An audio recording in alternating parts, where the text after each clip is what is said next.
2 Kings 11. Athaliah of Judah. Athaliah was the mother of Ahaziah. When she saw that her son was dead, she took over. She began by massacring the entire royal family.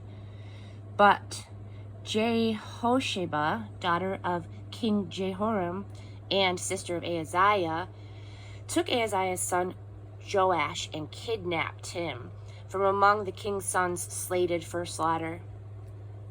She hid him and his nurse in a private room away from Athaliah. He didn't get killed. He was there with her, hidden away for 6 years in the temple of God. Athaliah, oblivious to his existence, ruled the country. In the 7th year, Jedidiah sent for the captains of the bodyguards and the palace security force. They met him in the temple of God.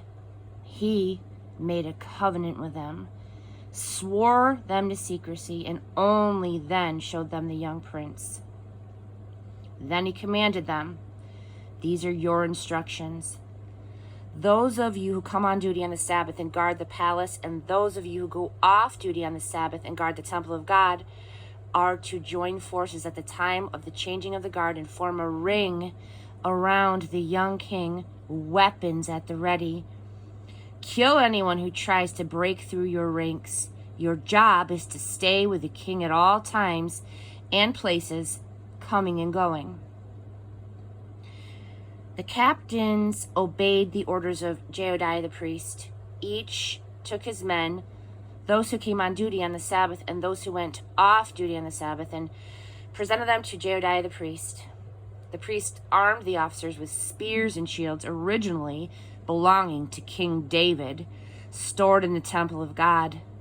Well armed, the guards took up their assigned positions for protecting the king from one end of the temple to the other, surrounding both altar and temple. Then the priest brought the prince into view, crowned him, handed him the scroll of God's covenant, and made him king. As they anointed him, everyone applauded and shouted, "Long live the king!" Athaliah heard the shouting of the guards and people, and came to the crowd gathered at the temple of God.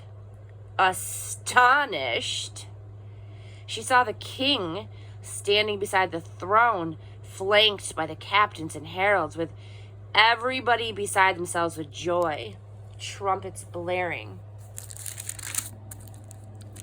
Athaliah ripped her robes in dismay and shouted, "Treason! Treason!" Jedidiah the priest ordered the military officers, "Drag her outside and kill anyone who tries to follow her." The priest had said, "Don't kill her inside the temple of God." And so they dragged her out to the palace's horse corral, and there they killed her. Jedidiah now made a covenant between God and the king and the people. They were God's people. Another covenant was made between the king and the people. The people poured into the temple of Baal and tore it down, smashing altar and images to smithereens. They killed Mattan the priest in front of the altar.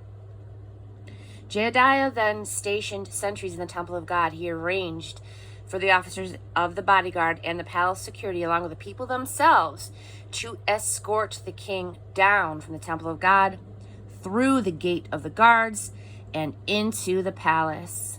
There he sat on the royal throne. Everybody celebrated the event, and the city was safe and undisturbed. They had killed Athaliah with a royal sword. Joash was 7 years old when he became king.